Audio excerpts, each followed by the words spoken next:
Boa tarde a todas, todos, todes. A gente está começando a última etapa aqui do Colóquio Internacional de Comunicação Crítica e o Luan vai ser o nosso condutor, apresentador aqui. Saúdo a todos e para melhorar a nossa o sinal e a imagem, a gente pede que, enquanto o palestrante estiver falando, a gente desligue as câmeras e depois, assim que eles acabarem as falas, abrimos a câmera para poder interagir melhor, tá certo? Então, Luan, fica com você. Obrigado, professora Anísia. Boa tarde a todas, todos e todes. Uma alegria estarmos aqui. Nossa terceira e última tarde do 7º Colóquio Internacional de Investigação Crítica. Antes de nós começarmos, 2 lembretes importantíssimos, né? Os certificados, eles são sempre dados a partir do turno que cada participante participar. Então, você entra lá naquele sistema de inscrição lá da Unicinos, clica no link e automaticamente a sua presença ela já é registrada para depois serem emitidos os certificados. E também vale o convite para que acompanhe o nosso Instagram e o nosso Facebook, Processo Com e Rede Amade, que lá vai ter conteúdo sobre o nosso colóquio e também sobre futuros eventos, o conteúdo do grupo de pesquisa e da rede. E agora sim, vamos para a programação da tarde. Nós temos uma tarde repleta de trabalhos muito inspiradores e nós vamos começar então com a apresentação da professora Graziela Soares Bianchi, da Universidade Estadual de Ponta Grossa, que vai apresentar para a gente o trabalho Podcasts Jornalísticos no Brasil e na Itália, características, formatos e conteúdos produzidos no período de 2022 a 2023. Logo em seguida, vamos ter a professora Liliane Brinol, que vai nos trazer reflexões sobre ativismos migrantes e antirracistas nas plataformas digitais, possibilidades de análise crítica e intervenção. Nós vamos fazer da seguinte forma: primeiro vai apresentar a professora Grazi, depois a professora Liliane, e aí depois nós vamos abrir para perguntas, para comentários, participações. Então, quem quiser pode se inscrever, pode levantar a mãozinha ali amarela, que a gente vai dando a palavra, vai conversando, interagindo diretamente com as palestrantes, ou também mandar perguntas e comentários no chat, que nós vamos estar lendo. Cada uma das palestrantes vai ter aí 20 minutos, a gente vai comunicando mais ou menos quando estiver finalizando esse tempo, e depois a gente tem mais um tempinho para debates. Professora Grazi, seja muito bem-vinda, a palavra está contigo. Oi, Luan, boa tarde para você, boa tarde para todos e todas as colegas.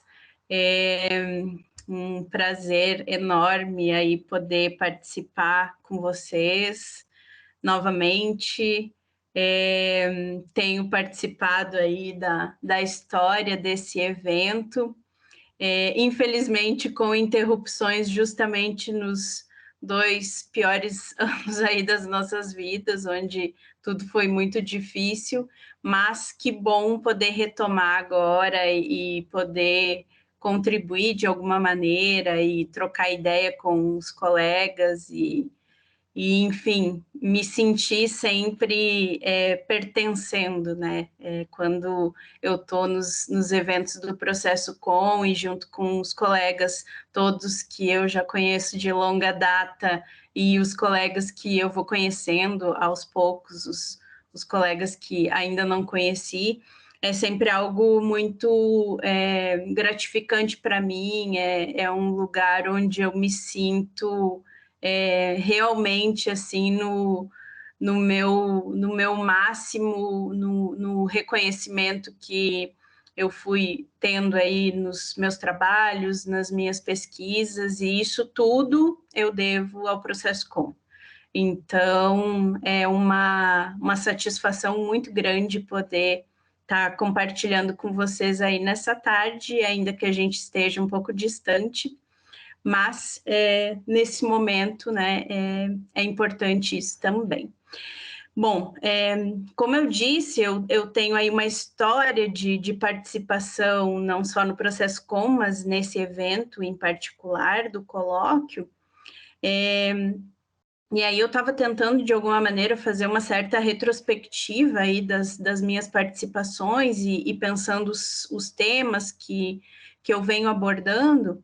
E justamente o meu trabalho ele gira em torno de algumas questões que para mim são questões principais de pesquisa, né? Então, atualmente, já há alguns anos, eu sou professora na Universidade Estadual de Ponta Grossa, aqui no Paraná, no programa de pós-graduação em jornalismo. Nós temos a nossa pós-graduação em jornalismo especificamente, o que me leva também a, de alguma maneira, nesses últimos anos em que eu estou trabalhando aqui, direcionar os meus interesses para esse ponto do jornalismo, né? E, claro, os meus interesses de base que eu tenho na minha história de pesquisa, na história que eu fui construindo, que eu comecei a construir muito aí na Unicinos e no Processo Com, gira muito em torno da questão, né, inicialmente radiofônica, né, com os estudos de rádio, vinculado aos estudos de recepção também. E aí, como eu disse, ao longo do tempo eu vou fazendo algumas adaptações justamente para tentar contemplar a questão do jornalismo, né? Então, eu vou projetar aqui para vocês a minha apresentação, para que vocês possam acompanhar também. Tentei fazer algo muito, muito simples. E aí, Luan, por favor, quando o meu tempo estiver esgotando, por favor, me avise. Eu tô cuidando aqui o tempo também, mas a ideia é que seja algo mais sucinto mesmo, né? Bom, então eu fiz esse primeiro movimento de tentar situar um pouquinho dos meus interesses de pesquisa e de como eu chego nessa proposta que eu trouxe aqui para compartilhar com vocês, né? E eu falo proposta porque ela realmente ainda está situada num nível de proposta.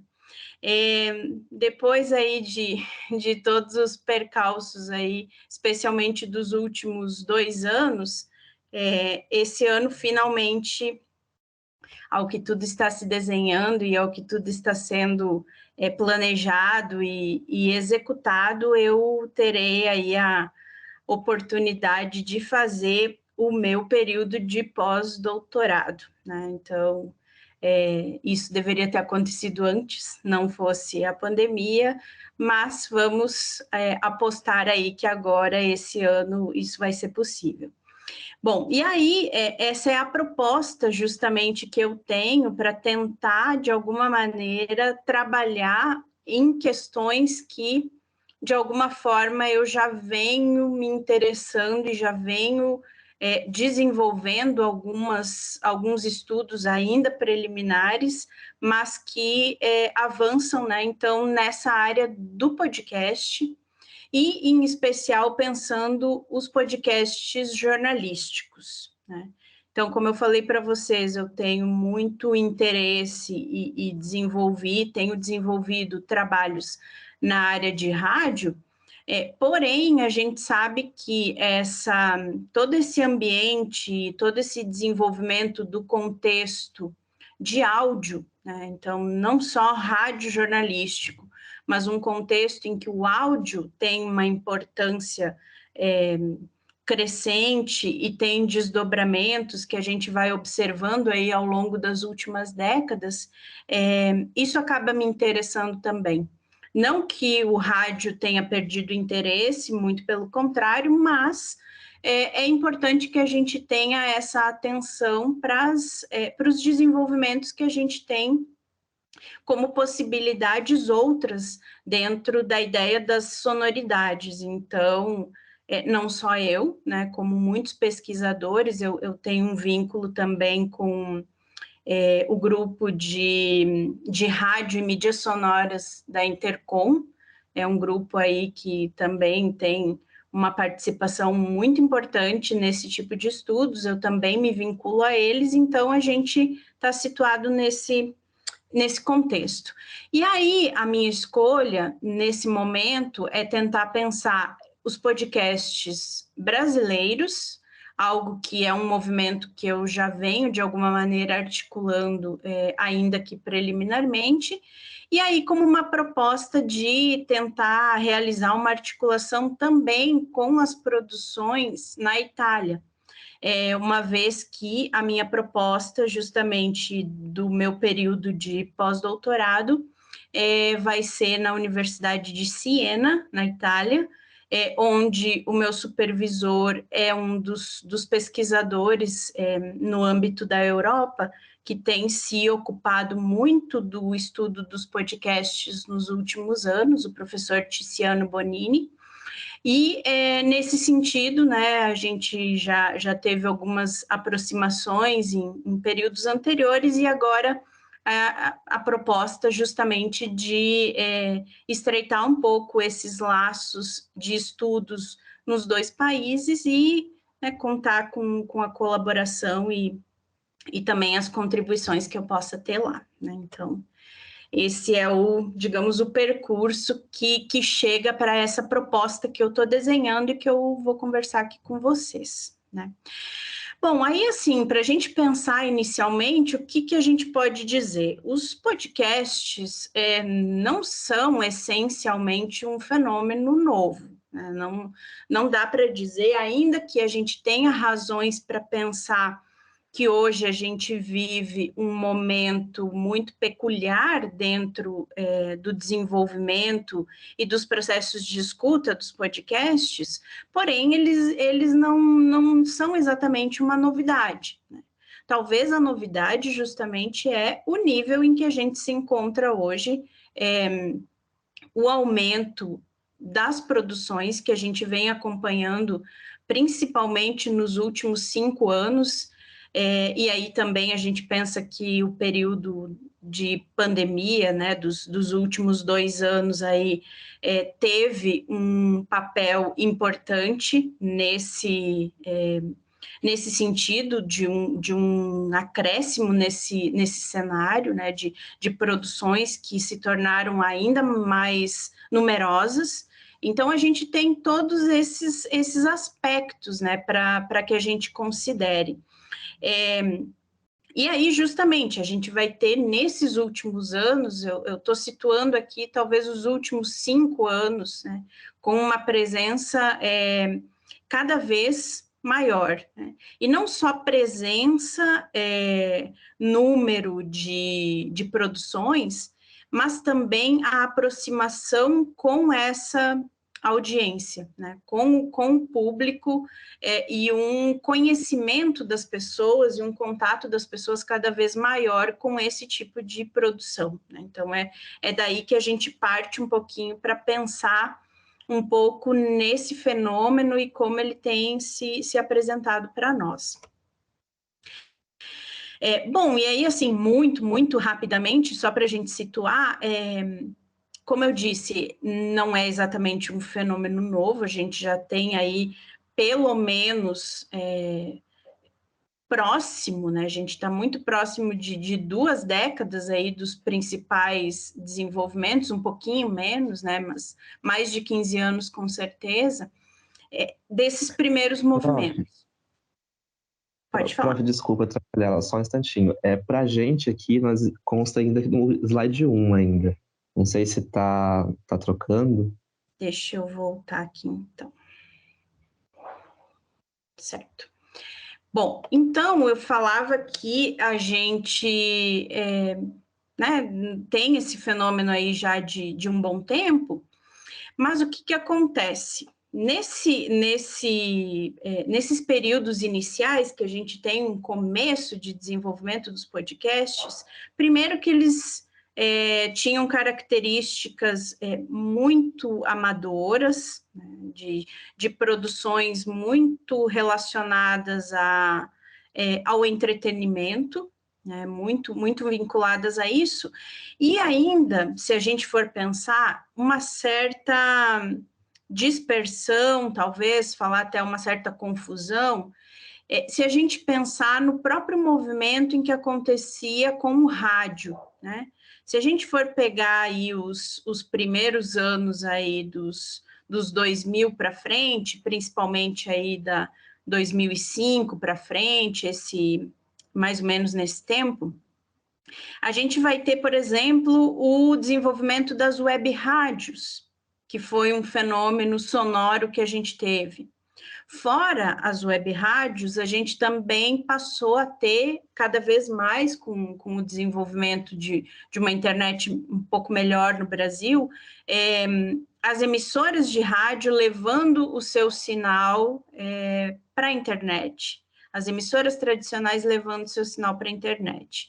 E aí a gente vai ter os podcasts também. Então, pensar que nesses primeiros anos a gente tinha uma profusão desses desenvolvimentos que foram para a internet, que aconteciam nesse ambiente da internet, mas que ainda se colocavam de uma maneira muito misturada e de uma maneira em que, ainda do ponto de vista do público, havia essa necessidade de ir compreendendo o que cada coisa representava, né? Com o passar do tempo, a gente vai tendo uma certa, né, em termos, uma acomodação, no sentido de entender o que cada elemento representava e como que a gente podia situar nesse universo aí sonoro, né? Então, aí os podcasts vão se colocando, né? Então, pensar que, assim, nos primeiros desenvolvimentos que a gente tem dos podcasts aí, especialmente nos anos 2000, passado um pouco, né? Ali 2005, um pouco para frente, 2007, nesse momento, a gente vai ter muitas experimentações no sentido de entender, né, o que poderia ser feito, de que forma poderia ser feito. Então, é esse o contexto. Um contexto que é muito diferente do que a gente tem hoje, né? Bom, e aí a gente vai ter, né, claro, um desenvolvimento em outros países, como, por exemplo, nos Estados Unidos, que começa a ter uma presença antes do que no Brasil, mas que nesse momento ainda que eu estou falando dessas experimentações, tentativas e uma certa ainda acomodação de todo esse ambiente sonoro que acabava acontecendo na internet, a gente não via ainda exatamente uma perspectiva, por exemplo, de investimento, de desenvolvimento de produções segmentadas, de possibilidades. Isso ainda era algo muito, muito distante, não se discutia de alguma maneira isso nos primeiros anos, né? As experimentações aconteciam, mas, no geral, de uma maneira geral, ainda sem essa perspectiva do investimento, do que viria a ser o trabalho com os podcasts que a gente tem, que a gente vê hoje, né? Bom, e aí, o que a gente vai ter como um direcionamento, né? Principalmente, então, a gente está situando aí esses primeiros anos, depois dos anos 2000, e aí, especialmente na última década, a gente vai ver uma aceleração muito grande dessas produções e um avanço em vários sentidos, né? No sentido da produção, no sentido da oferta de materiais, no sentido do interesse em se produzir e também no sentido da própria audiência, né? De ir se formando cada vez mais uma audiência em torno desses materiais. E aí, nesse movimento, a gente vai incluir também o jornalismo, né? Então, falei que no começo, muito mais voltado ao entretenimento, num primeiro movimento, e aí depois, não só o jornalismo, né? Outros tipos de conteúdos vão sendo desenvolvidos, mas também conteúdos jornalísticos. E aí, eu trouxe aqui, né, uma ideia que o próprio Tiziano Bonini trabalha, que ele vai falar de uma segunda era do podcasting, né?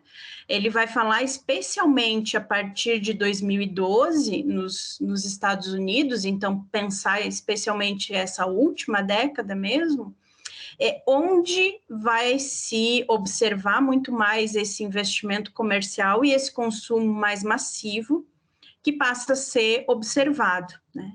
E aí eu acho que a gente pode situar que acaba, né, o movimento em torno do jornalismo também, ainda que num primeiro momento em outros países, mas esse movimento acaba chegando no Brasil também, né? Então, para a gente pontuar. E aí a gente vai ver exatamente essa produção cada vez mais crescente. Eu acho que vocês que certamente estudam, alguns de vocês pode ser que estudem diretamente os podcasts, mas ainda que não seja o interesse direto de vocês, talvez como consumidores desse tipo de produção, vocês veem a disseminação, né? E aí essa disseminação vem não só com uma diversidade de produção, mas todo um ambiente que vai se criando quando a gente pensa, por exemplo, nas plataformas que funcionam, né, como agregadoras para esse tipo de produção, coisa que nos primeiros anos a gente não tinha, e que hoje representa aí, movimenta em termos comerciais, enfim, em termos financeiros, movimenta muita coisa, né? É um campo realmente onde a gente consegue perceber que existe um investimento muito grande, né? E aí, nesses movimentos aí que a gente vai perceber, então, essa proposta que eu desenho a partir de agora é de pensar essas possibilidades dentro, né, das duas perspectivas, tanto no Brasil como na Itália, desses conteúdos aí especificamente pensando na questão jornalística. Como que esses dois ambientes, essas duas realidades, né, de dois países distintos, mas que têm produções jornalísticas crescentes em termos dos podcasts, e aí a gente tentar, de alguma maneira, entender esses processos e buscar as possibilidades de comparação, as possibilidades de relações que possam ser feitas nessas duas realidades. Tá? Prof, só dando um aviso aqui em relação ao tempo, estamos chegando aí bem pertinho dele. Obrigado. Beleza, obrigada, Luan. E aí, trazendo mais especificamente os objetivos, então, né, para mostrar para vocês um pouco desse desenho, então é justamente essa ideia de trazer essas características relacionadas às produções dos podcasts jornalísticos, tanto no âmbito sonoro brasileiro como no âmbito da Itália, e pensar como é que funciona, né, como é que se dá a constituição desse ambiente, desse contexto nos dois países, né? E eu estou pensando esse mapeamento que né, não é só um mapeamento, mas enfim, desse contexto que avança principalmente 2022 e 2023, né? É uma pesquisa específica essa do pós-doutorado que eu vou ter um tempo de 6 meses para fazer, então não tenho como ser um período tão mais abrangente, né? Como eu falei, algumas coisas do cenário brasileiro, a gente já está pesquisando, não só eu, como alguns estudantes da universidade, a gente já vem se debruçando nesse sentido, né? E aí, claro, um dos pontos importantes é o mapeamento dessas produções, para tentar entender como é que se configura esse cenário. E aí, a ideia de pensar como é que essas estruturas, elas se organizam, né? Então, pensar que produções são essas, quais os vínculos que essas produções têm, no sentido de terem vínculos com empresas jornalísticas tradicionais, né, empresas tradicionais, como a gente já percebe no Brasil essa existência, se são produções independentes. No Brasil, a gente tem visto muito a questão da constituição de produtoras de podcasts, é um fenômeno também que a gente observa. Então, tentar entender um pouco dessa natureza e como essa configuração vai se relacionando, né, tanto num país como no outro. E aí pensar também o papel dessas plataformas, né? A gente tem uma série de plataformas que são os espaços onde agregam os podcasts hoje, plataformas de empresas, inclusive, que são internacionais, que atuam nos diferentes países, e como que isso tem funcionado, né? A sua forma de organização, a sua forma de disseminação, o que acaba atravessando essas organizações dentro das plataformas, com isso, como que os conteúdos vão sendo privilegiados, distribuídos, organizados, e pensar aí das realidades dos dois países nesse sentido, né? E aí pensar de alguma maneira esse papel aí do jornalismo sendo produzido em áudio, né, com produções em áudio, e as vinculações que ele vai de alguma maneira estabelecendo, né? Por exemplo, com mídias tradicionais, com grupos de comunicação tradicionais, ou que espaço, né, na proporção aí, o que a gente consegue pensar do desenvolvimento de uma produção independente do ponto de vista jornalístico, ou que outros fenômenos a gente consegue observar nesse sentido, né? Então, aqui, só fechando já aquilo, bem sinteticamente, né, pensando nessa execução, então a ideia de um mapeamento desses podcasts, né, tanto no âmbito do Brasil como da Itália, a questão das plataformas, então também relacionar essas plataformas e tentar compreender esse processo que elas desenvolvem, tentando organizar, agregar e quais as formas que elas trazem para essa produção, né, que tem essa mediação forte das plataformas, e aí pensar as características específicas, né, de um ponto de vista mais jornalístico, pensando em periodicidade, pensando nos conteúdos, pensando no tempo em que esses conteúdos são trabalhados, então alguns aspectos que sejam importantes aí para se trabalhar, né? Deixa eu parar aqui de compartilhar. E aí, gente, então, assim, em linhas muito gerais também, tentando não passar do tempo, né? É uma proposta que ainda será desenvolvida aí nos próximos meses. O meu planejamento é que eu possa começar antes do final do ano, então ainda em 2022.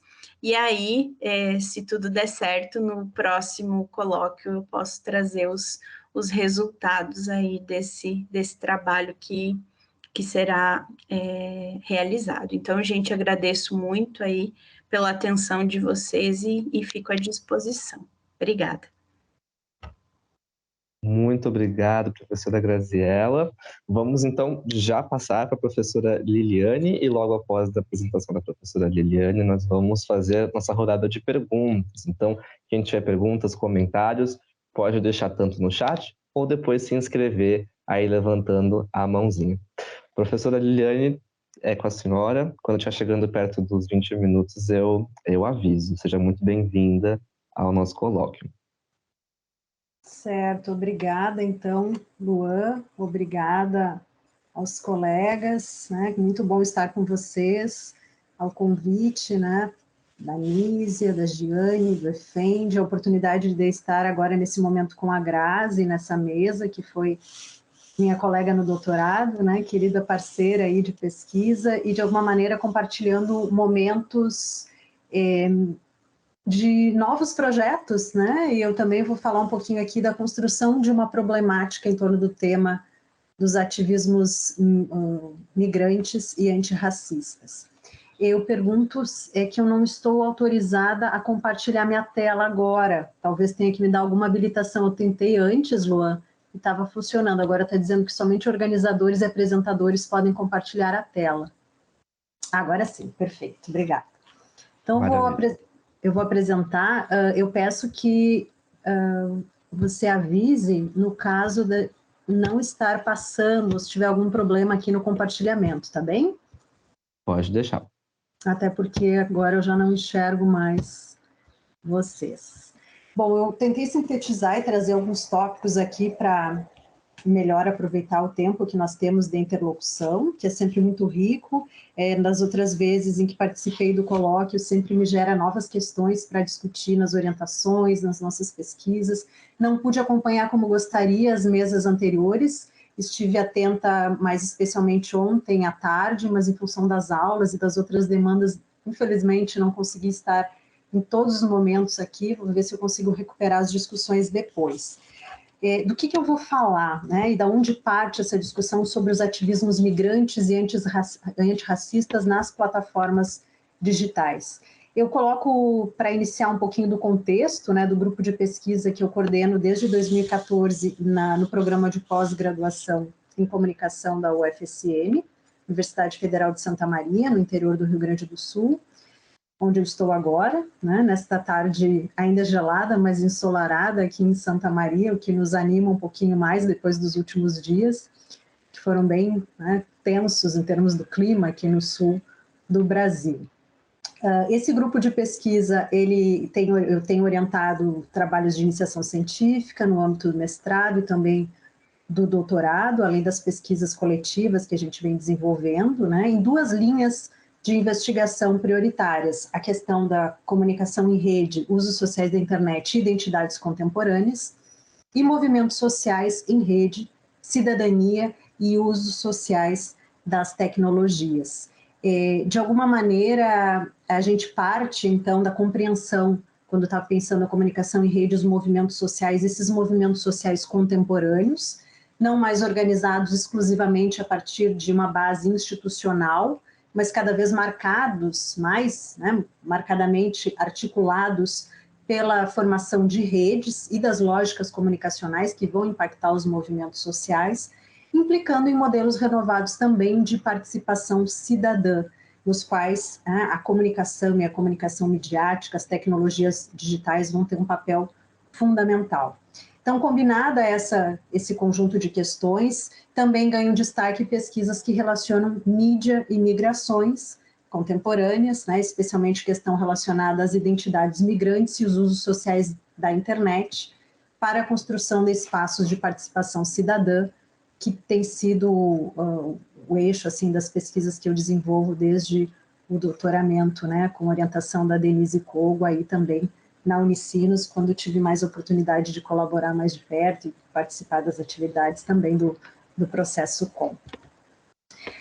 O ponto de partida dessa problemática, que eu coloco em termos da construção de uma problemática, né, de novas investigações que a gente vem desenvolvendo, são os resultados das investigações anteriores. Então, um conjunto de pesquisas que vem sinalizando aí para um papel que as mídias, especialmente a internet, ocupam no cotidiano dos sujeitos migrantes, especialmente, né, e do impacto que desenvolvem na própria vivência da experiência da migração. Então, nessas pesquisas, a gente observa, né, a experiência decorrente do fenômeno migratório fortemente impactada também por instâncias de apropriação das tecnologias digitais, da comunicação midiática. Em diálogo com essas pesquisas anteriores e também com outras pesquisas que são desenvolvidas nesse campo, né, de mídia e migrações, a gente identifica a importância crescente das mídias, tanto para a representação das migrações e a construção, muitas vezes, de representações alternativas também da experiência migratória, quanto também a relevância que assumem para as próprias trajetórias migrantes, e em vários sentidos, vários usos dessas tecnologias que vêm sendo acionados para movimentos como a construção de relações transnacionais, as famílias transnacionais, redes de apoio intra e interculturais, a questão do associativismo migrante, que também ganha destaque, a gente percebeu muito especialmente na pesquisa desenvolvida com migrantes senegaleses no Rio Grande do Sul, cujos resultados eu tive a oportunidade de compartilhar numa edição também anterior do colóquio, a questão de vivência religiosa transnacional, o empreendedorismo social, seriam vários desses eixos que a gente conseguiu identificar em termos de usos sociais das tecnologias da mídia, né, atravessando essas condições migrantes.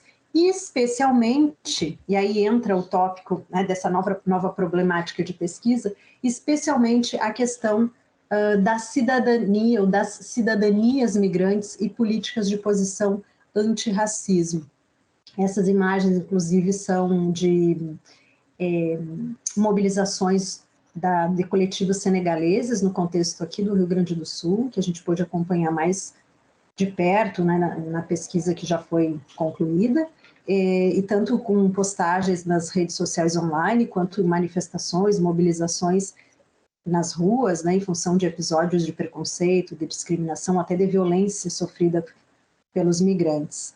Então, o que a gente vem percebendo, né, que esse ativismo midiático migrante, as próprias mídias de migração, vão ser bastante importante também para integrar redes de apoio e para disputar outras políticas de posição por esses sujeitos, né, migrantes, mas majoritariamente homens, aqui no caso dos senegaleses, mas migrantes homens, mulheres de diferentes faixas etárias, né, o papel das tecnologias da mídia também, né, para denunciar situações de violência, para discutir questões relacionadas com o racismo e suas especificidades no contexto brasileiro. É esse cenário que nos leva, então, a voltar a atenção, né, mais detidamente para as práticas ativistas, que vão discutir tanto a questão, né, do cidadão, né, migrante, dessa disputa para a construção de espaços de cidadania e reconhecimento, e muito, né, atravessado pela questão do racismo.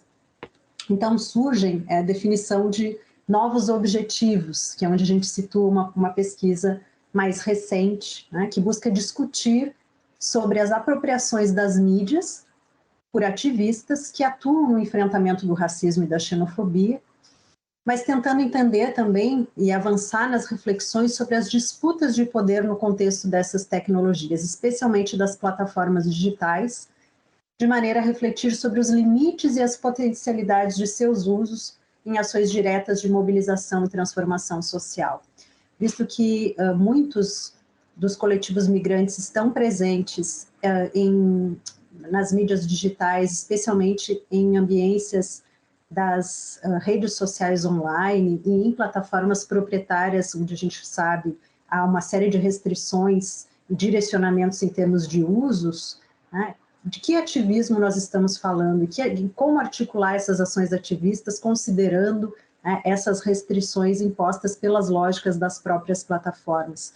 Que alternativas vão sendo buscadas por esses migrantes, por esses coletivos, como pautar a temática do racismo de maneira a ultrapassar esses limites, né, e não ficar restrito aos mesmos grupos que de alguma maneira já circulam e já conhecem esse debate, ou até já estão sensibilizados para atuar nas agendas migrantes e nas pautas antirracistas. São algumas questões, então, que entram em disputa nesse novo contexto de pesquisa. E, para isso, alguns eixos teóricos, então, que passam a ser acionados. Eu vou falar, assim, de uma maneira mais geral, né, de algumas inquietações teóricas que precisam ser aprofundadas, então, ao longo do desenvolvimento da pesquisa, e também de algumas pesquisas que eu venho orientando na pós-graduação, que tem temáticas transversais a essa questão dos ativismos migrantes. O primeiro eixo teórico é a questão da tecnopolítica e novas formas de ativismos, Então, a gente percebe aí que se torna importante, relevante entender e enfrentar essas inter-relações entre tecnologias e política, né? Não é algo novo, é algo que está lá, a gente pode pensar numa base também de uma discussão teórica que eu venho dedicando bastante atenção, dos estudos culturais latino-americanos, pensando a própria contribuição de Jesus Martim Barbeiro para pensar essas inter-relações entre comunicação, cultura e política, né? Mas trazendo então para esse debate, entendendo, né, o impacto dessas relações nas formas emergentes também de ativismo, né, em tempos de usos expandidos aí dessas tecnologias da mídia, e esses atravessamentos com essas finalidades de intervenção política. Então, por tecnopolítica, dialogamos com autores como Serra Cavalheiro, com Silvia Lago Martínez e outros autores também no contexto latino-americano com quem a gente tem mais interlocução. Pensando essa tecnopolítica, configurando e definindo processos de construção da experiência individual e coletiva que transcendem muitas vezes as formas convencionais de intercâmbio, né, e as próprias questões práticas da intervenção e de ação ativista. Nesses novos enfoques de ativismos possíveis, né, tentando ultrapassar as polarizações que vão colocar entre ações digitais e ações em ambiências presenciais, né, de modo a compreender esses ativismos de uma forma interrelacionada, compreendendo o papel da inserção da tecnologia, especialmente da internet, sendo incorporada, corporificada e cotidiana, como nos provoca pensar Christine Heine, por exemplo, já há bastante tempo. Então, nesse contexto, né, de que usos táticos de tecnologias nós estamos falando, o que seriam esses usos táticos das tecnologias? Voltamos, né, para essa discussão teórica com base à perspectiva dos usos sociais das mídias, né, tensionando especialmente a observação para essas práticas sempre plurais e algumas vezes imprevisíveis, né, de apropriação das tecnologias no cotidiano, né, nos contextos cotidianos desses atores sociais pesquisados. Então, é uma aproximação a essa perspectiva, dando especial atenção à própria noção de tática com base em Dessertot, para entender, né, esse domínio da técnica também como um terreno de lutas das classes populares para se fazerem ouvir. Então, tentando identificar possíveis usos táticos nas apropriações dessas tecnologias.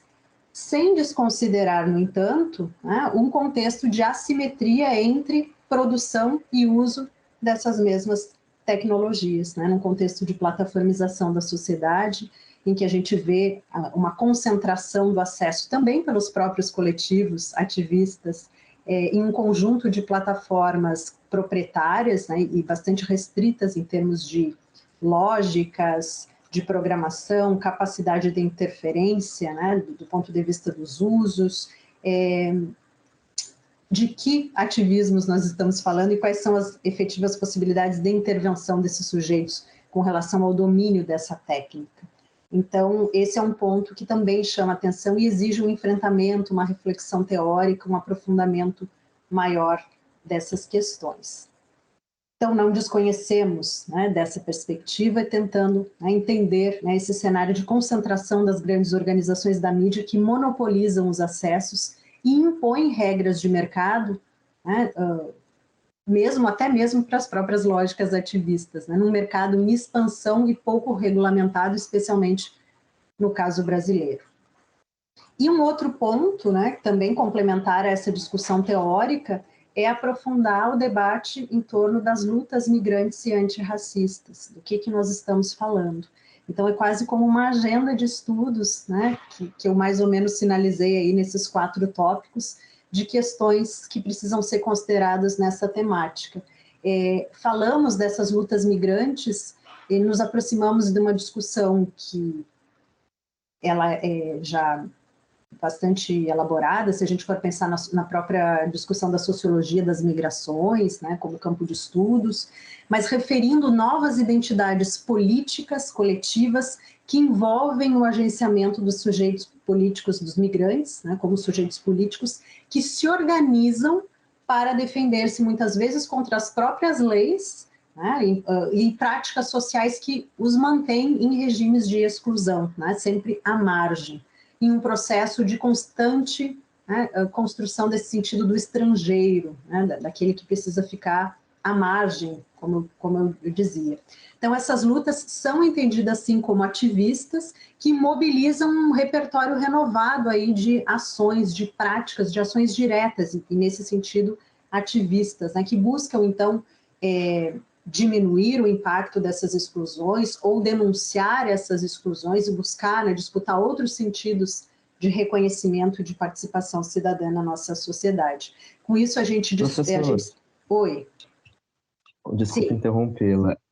Só para avisar em relação ao tempo, aqui na nossa tela não aparece mais seu compartilhamento para a gente. Ah, é? Tá bem. Mas eu estava discutindo o mesmo slide dos eixos teóricos. Eu posso voltar a eles e depois tem umas imagens. Tá. Aí seria bacana eu conseguir compartilhar. Deixa eu voltar. Maravilha.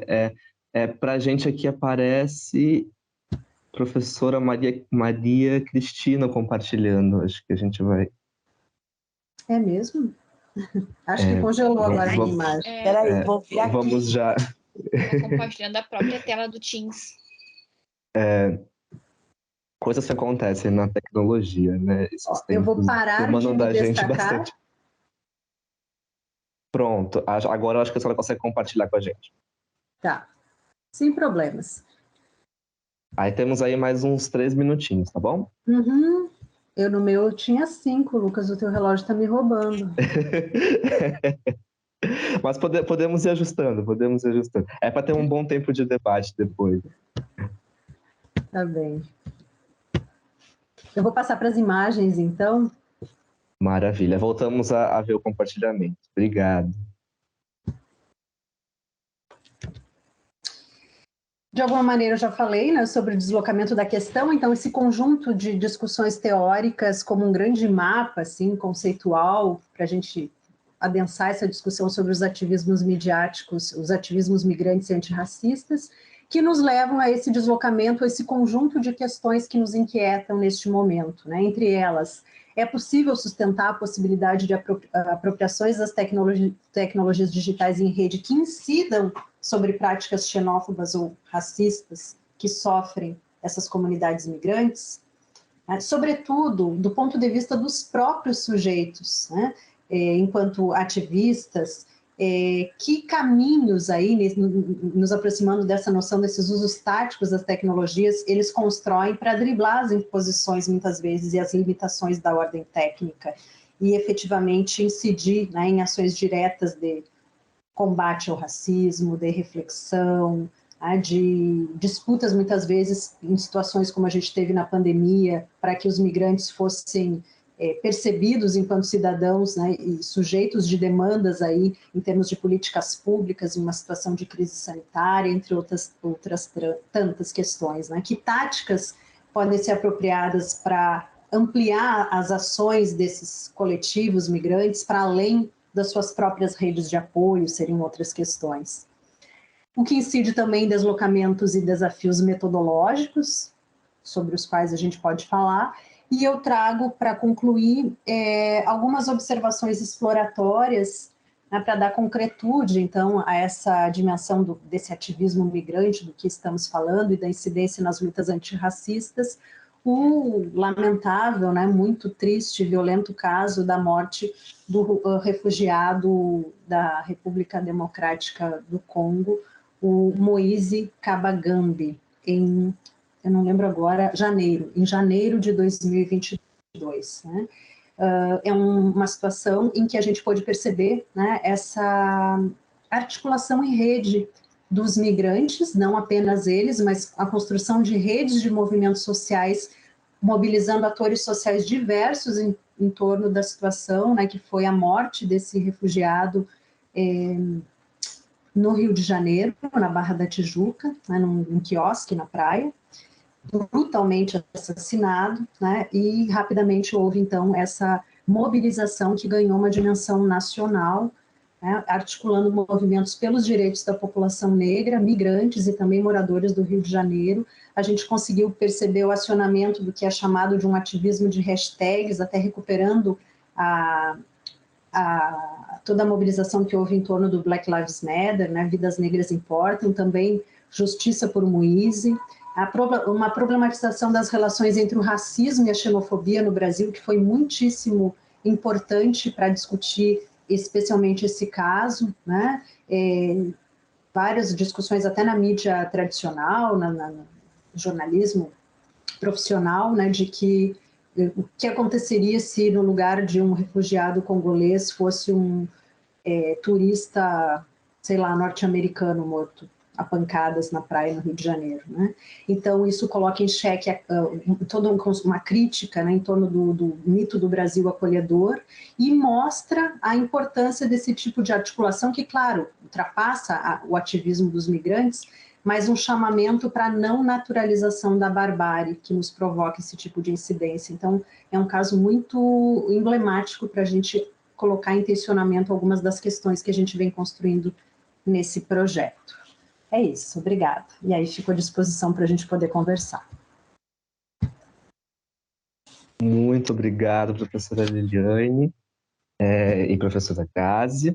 Nós vamos agora, então, para nossas perguntas e comentários, tá? Convido a todos que estão participando que se inscrevam, podem levantar aí a mão através do recurso do Teams ou também mandar mensagens através do nosso chat. E eu vou começar com a pergunta da professora Nízia, aqui para Liliane. Ela diz assim: gostei muito de ouvir. A temática das migrações continuam atuais e estimulantes para pesquisas em comunicação. Ultimamente, o termo migrante tem sido atravessado pelo termo refugiado.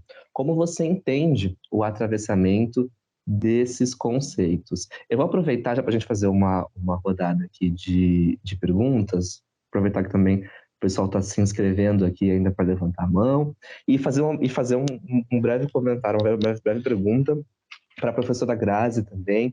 Eu fiquei bastante tocado, porque também pesquiso podcast, então é um tema que já venho estudando de forma, né, mais sistemática já há alguns anos, e eu queria entender um pouquinho como é que você enxerga algumas táticas, algumas estratégias de produção e de articulação de conteúdo que grandes veículos jornalísticos vão utilizando dentro da podosfera, né? A gente tem percebido essa movimentação nessa segunda era do podcast, e muito com uma presença cada vez maior de produtores de notícias, né, empresas jornalísticas atuando dentro, né, do podcast. E com isso, várias estratégias têm sido usadas, né, para chegar e atingir mais pessoas, mais produtores.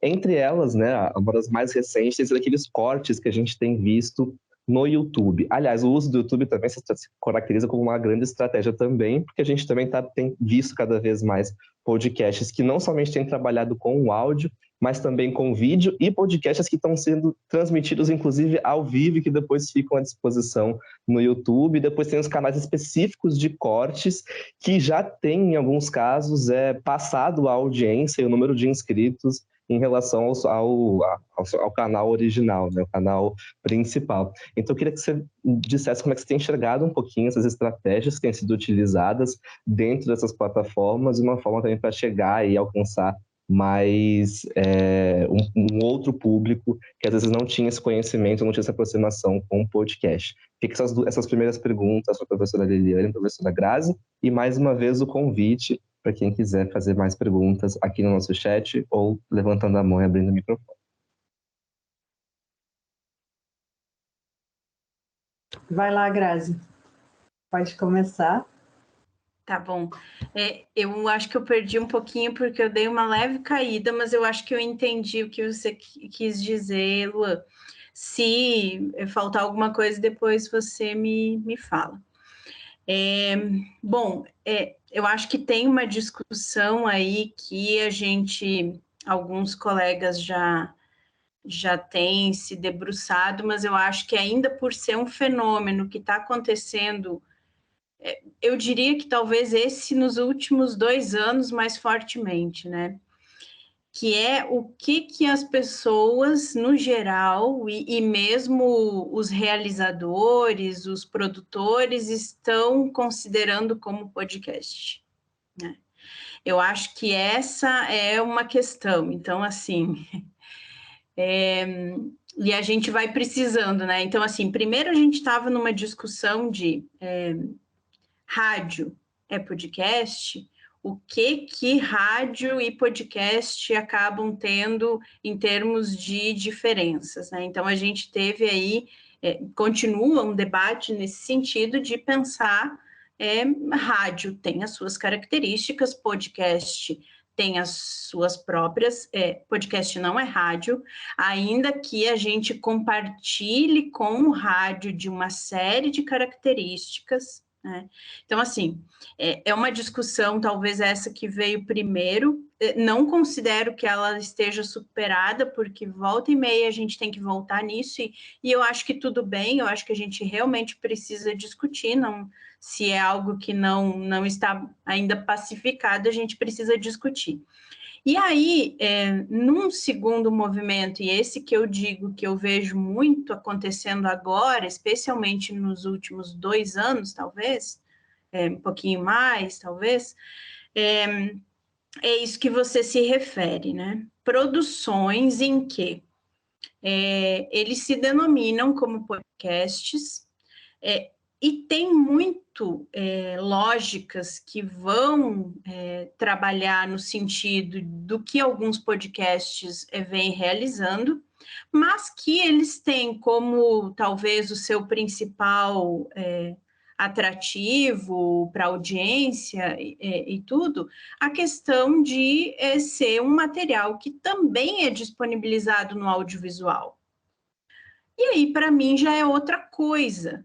Ainda que possam ter, né, como a gente falava da questão do rádio, ainda que o podcast compartilhe com o rádio de algumas características, podcast não é rádio. No caso desses, né, dessas produções que se denominam como podcasts, mas que tem todo um outro arsenal aí junto, e onde a produção audiovisual acaba tendo um destaque, e aí geralmente é aquilo, né?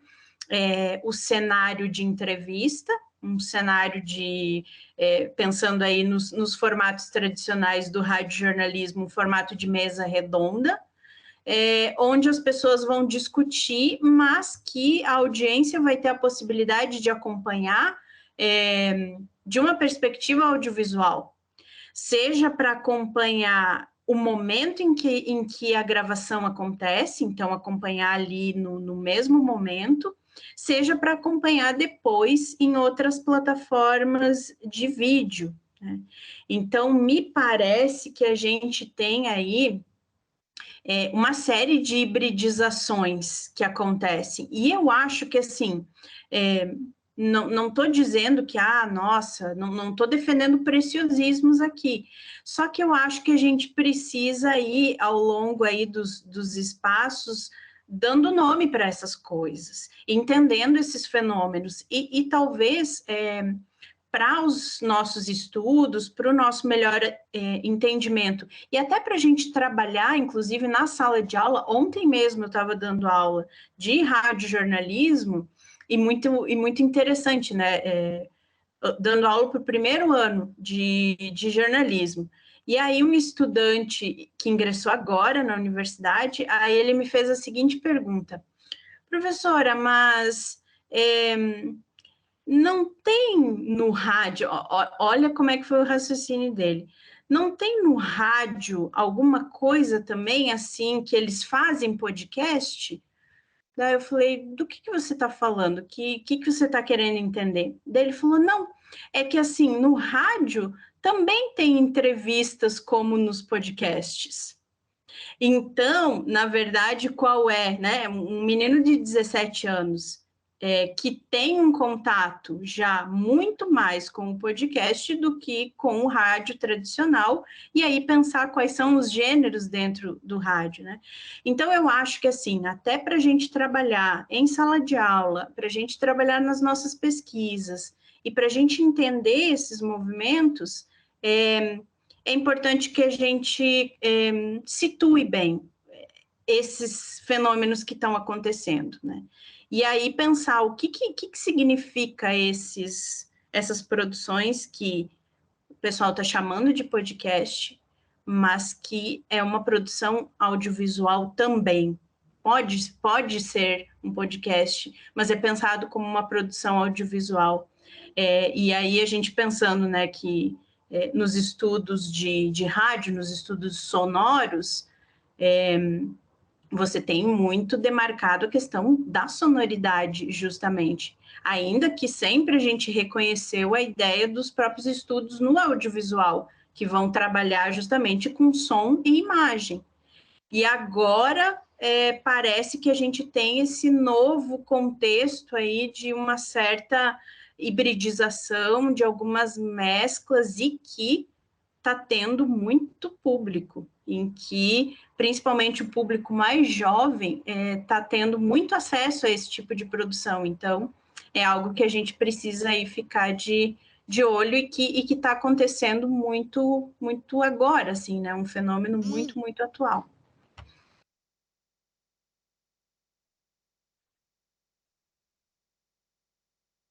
Comento, Lucas? Pode seguir, professora Eliane. De maneira, então, agradecer a pergunta também da Nízia. Vejo que sim, Nízia, e há inclusive uma expansão, eu diria, dessa temática da mídia e das migrações, ou até como um eixo de pesquisas, assim, que vem crescendo bastante o interesse. Por algum tempo eu não tinha muitos orientandos dedicados a aprofundar questões ligadas a essa temática, e vejo também, né, um olhar renovado de um conjunto de questões, por ser uma problemática crucial na nossa sociedade contemporânea, refletindo no nosso campo de pesquisa. E há, sim, várias confusões e muitos desconhecimentos também, no ponto de vista até da mídia, né, de como faz a cobertura desses fenômenos, né, muita confusão entre esses termos, de um modo geral. Claro que na migração sempre tem uma dimensão assim de até que ponto o livre desejo de migrar, né, de viver em outro lugar. Muitas das experiências de migração são atravessadas por condições forçadas, né, sobretudo por uma dimensão econômica, né, de exclusão de alguns países por questões econômicas, mas o refúgio aí seria caracterizado por um tipo específico aí de busca, né, às vezes até da própria sobrevivência, de pedir o refúgio num determinado país em funções de situações específicas, sobretudo através da virtude da própria questão de raça, religião, nacionalidade, filiação a um certo grupo social ou político, que exige, então, a saída do país e aí ser recebido enquanto refugiado a partir de um conjunto de convenções internacionais. E nem todo migrante é refugiado, e às vezes há um pouco dessa confusão, né? No caso do Moise, sim, era uma situação específica de refúgio, mas a gente percebe que esses termos às vezes se confundem. E até já fizemos algumas ações assim de extensão com comunicadores, promovendo cursos de formação, discutindo essa temática, sensibilizando para possibilidades diversas de inclusão da pauta migratória, não só em situações de conflito, mas para que a gente possa ampliar esse conhecimento e trazer mais pessoas, né, para discutir esse tema tão importante. Muito obrigado, professora Liliane. Vamos então seguir aqui na nossa listinha de mãos levantadas. Felipe. Oi, gente, boa tarde a todo mundo. Grazi, sempre bom te ouvir, né? E te provoco, assim, eu perdi a conexão da internet, então pode ser que você já tenha falado e eu não consegui acompanhar toda a totalidade, mas uma coisa que eu me lembro muito das discussões que a gente tinha, né, e encontra dentro do campo do jornalismo e na UEPG de maneira especial. Eu vejo o podcast, aí também pode me corrigir se eu estou fazendo uma leitura errada, né? Como um outro formato comunicacional que não nasce especificamente no jornalismo, né? O jornalismo se apodera. E é engraçado que a gente tem, né? Não sei se é uma impressão minha, assim, errada, mas uma resistência muito grande quando a gente olha, por exemplo, realidade aumentada em jornalismo, TikTok em jornalismo, rede social em jornalismo. Já na relação do podcast, isso me parece que não foi tão aceito. Assim. Claro que eu acredito que seja um pouco disso, dessa proximidade com o rádio, mas queria te ouvir, assim, conhecendo um pouquinho do que você pensa, mas especificamente nesse ponto, assim, que me surpreendeu talvez uma aceitação de um campo tão conservador quanto o jornalismo aceitar, assim, né, gêneros jornalísticos no podcast. Se você puder falar um pouquinho também, não sei se é o foco do pós-doc, mas me inquietou isso. Respondo agora, Lua? Pode responder agora, depois eu passo para a próxima pergunta. Tá. Obrigada, Felipe, também, bom te ver. Então, eu acho que você tem razão quando você fala dessa aproximação, no caso do jornalismo, com a questão radiofônica, né? Então, aí, o jornalismo dentro do rádio tem uma história aí de um século, né? Então, pensar que, sem dúvida, isso de alguma maneira facilitou esse trabalho e essa ponte aí que se criou para se pensar em conteúdos jornalísticos para podcast, né? Não seria nada exatamente novo, pensando em termos da ideia da sonoridade, né? Da notícia que é transmitida a partir do som. Então, nesse sentido, dentro de todas essas possibilidades aí que você colocou, eu acredito que o podcast tenha esse vínculo que acontece muito facilmente com a questão do jornalismo, né? E aí eu acho que, assim, eu fico pensando, né, a gente refletindo ainda na questão que o Luan tinha colocado do audiovisual e essa relação aí que aparece, pensando que antes desses podcasts que né, se denominam podcasts, mas que tem aí todo um trabalho com o audiovisual também, as próprias emissoras de rádio, as emissoras tradicionais, elas fizeram um movimento bem anterior, a partir do momento, né, elas começam primeiro a disponibilizar seu sinal na internet, né? E aí, depois disso, eu acho que talvez tenha coincidido com o uso das redes sociais digitais pelas emissoras, especialmente o Facebook, onde começam a ter transmissões das emissoras, né? Então, uma câmera ligada lá no estúdio de rádio, transmitindo aquilo que acontecia na rádio. O trabalho, digamos, como se fosse o trabalho, só que aí é diferente, porque é como se fosse mostrando o trabalho de bastidores, né? Mas muitas emissoras fizeram esse movimento de colocar uma câmera no estúdio e transmitir para o seu público tudo o que acontecia ali no estúdio. Se a gente pensar, até, né, enfim, aí com todas as controvérsias que cabem a um programa como A Voz do Brasil, por exemplo, mas que é o programa mais antigo, o programa radiojornalístico mais antigo que a gente tem no Brasil ainda em funcionamento, eles fizeram isso. Se eu não me engano, eu fiz um trabalho sobre isso, se eu não me engano foi 2015, por aí, ou um pouquinho antes, eles fizeram A Voz do Brasil transmitindo os seus estúdios no momento da sua gravação. Claro que o que acontece agora nos podcasts é algo pensado para ser transmitido como um programa, né? Não é a ideia... Tem a ideia de mostrar os bastidores de alguma maneira, mostrar aqui como que está acontecendo, ver o rosto das pessoas. Uma coisa que isso já acontecia desde muito tempo na história do rádio.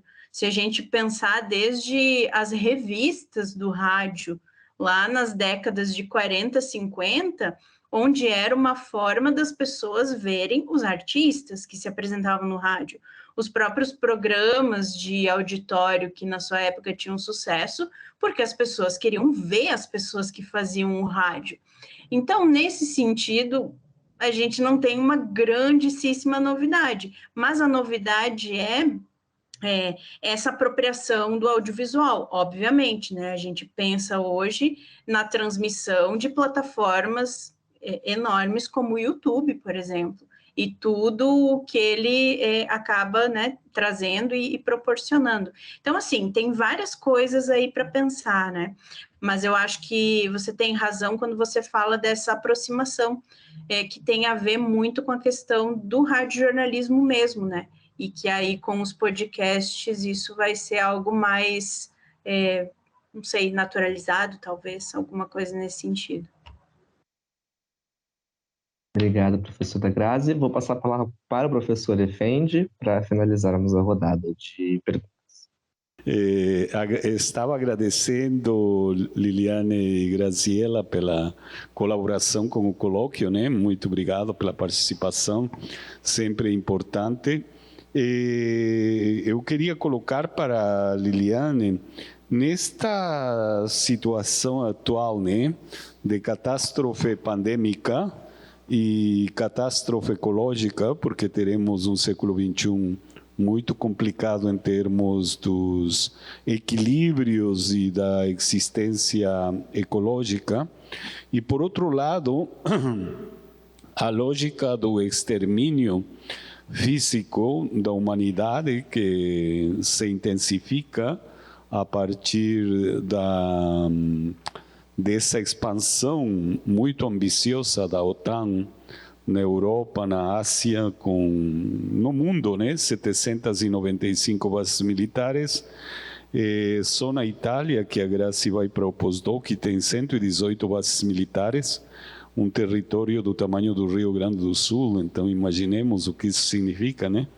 Na Alemanha, 43 bases militares. Nós temos observado e temos compartilhado também com a Lili, com a Grazi, a pesquisa de migrações. Neste momento se dão umas outras expressões desses êxodos, os refugiados, esta situação extrema que coloca as guerras, né? E as distinções que se apresentam. Não sei se vocês têm estudado ou estão prevendo algo sobre essas distinções. Para mim ficam muito marcantes as imagens dos sírios, das pessoas do Oriente Médio, da África subsaariana, chegando na Polônia, chegando na Europa do Leste, na Hungria, na Romênia, e as imagens produzidas por todas as grandes redes transnacionais sobre os ucranianos. Queria escutar algo sobre isso. E Grazi, aproveitando, né, a problemática, como é que tu está esses podcasts nestes períodos? O que tu está sentindo, o que tu está observando? Obrigado. Opa, acho que agora... Sim, microfone. Obrigada, muito bom, então, ouvir o comentário, a pergunta do professor Effendi, né, de poder estarmos mesmo que à distância aqui conectados nos nossos interesses de pesquisa. Sim, Effendi, é um grande desafio, né, estudar essas dinâmicas migratórias, como eu falava, embora a gente tenha situações específicas até de previsão no campo dos direitos humanos, né, do direito internacional, do Estatuto do Refúgio, a gente vê o crescimento de uma migração forçada ao redor do mundo, né, em situações de catástrofes que impactam, que afetam a vida, né, humana de um modo global. Então, a questão da migração também a partir desse desafio ético, né, dessas diferenças políticas, sociais, culturais, simbólicas, que nos impõem um desafio ético para pensar nossa convivência enquanto humanos, né? Enquanto humanidade. Eu acho que é uma grandíssima temática, assim, um macro tema para a gente pensar essa relação, essas implicações também com o campo das tecnologias e da mídia. Eu tenho estudado, ou talvez até mais orientado, pesquisas que vão prestar atenção nessa questão representacional também dessas migrações, construção de sentidos simbólicos em torno do tema dos migrantes, não nada específico com relação aos sírios, ou mesmo agora a questão dos ucranianos, mas a gente consegue perceber uma certa solidariedade seletiva, que é construída também imageticamente, né, das imagens que nos mobilizam, que nos afetam, enquanto mundo ocidental, né, que se preocupa com alguns conflitos mais do que outros, sim, né, isso é recorrente. Como eu falava no caso do Moise, a disputa, né, e o tensionamento contra uma naturalização da barbárie, que é o que um pouco assim como esses movimentos que parecem micro, que talvez não incidam sobre essa dimensão de profunda desigualdade macroestrutural que a gente vive, mas eles vêm marcando posições, né? É uma luta muito desigual, e às vezes desanima um pouco do ponto de vista da pesquisa, por isso que a questão passa a ser agora de que ativismos a gente está falando e como que esses ativismos podem efetivamente articular alguns tensionamentos ou provocar pequenas transformações. É uma questão que eu acho que é uma questão chave aí com que eu me deparo também nessas pesquisas. E acho que essa agenda de estudos aí para a gente olhar para esses fluxos mais recentes de deslocamento forçado e do ponto de vista da cobertura midiática é uma questão chave e muito importante, fica como desafio para novos eixos, novas questões, novos projetos de pesquisa. Obrigada pela provocação. Oi, Efendi, que bom te ver. Obrigada de novo pelo convite.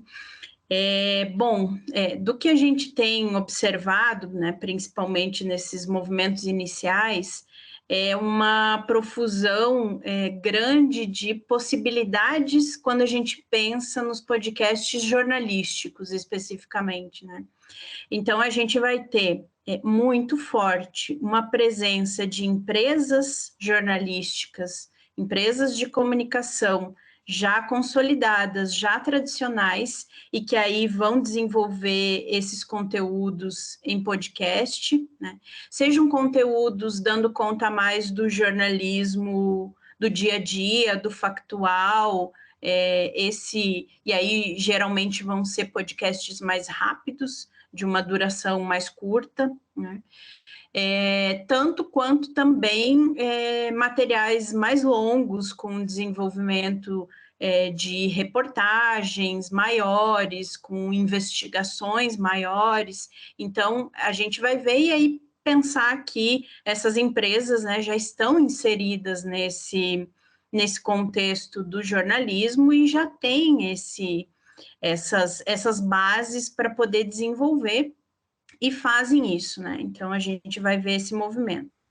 Mas a gente também observa, e eu acho que isso fica muito forte, um outro contexto que eu acho que eu falei bem breve, da questão das produtoras de conteúdos desenvolvidos especificamente para podcasts. Lógico que aí a gente não vai encontrar só conteúdos jornalísticos, mas eu acho que é um fenômeno interessante da gente investigar, né? Então, não são nem só produtores independentes, que esses também existem, né? Que realizam as produções de uma maneira um pouquinho mais amadora, às vezes de uma forma com bem poucas condições, a gente vai ver isso também, mas a gente vai ver esse mercado que se abriu de produtoras que vão se especializar em trabalhar com podcasts, né? Então, acho que em termos, lógico, não só jornalismo, outros tipos de conteúdo também, mas eu acho que é algo importante da gente sublinhar. E aí, de alguma maneira, pensar, né, algo que me interessa muito, o papel dessas plataformas que são as agregadoras dos conteúdos, né, e como que isso vai ser importante para fazer isso chegar e fazer isso ser disseminado para os públicos, né? Isso é algo bem relevante da gente pensar também, né? Então, me deparando aí com todas essas realidades para poder investigar, né? Que eu acho que é bem importante. Muito obrigado, professora Graziela, professora Liliane, pelas respostas, pelas apresentações, por inspirar um pouco a gente com as suas pesquisas. Foi um prazer, uma alegria muito grande estar podendo aqui dialogar com duas grandes pesquisadoras como vocês.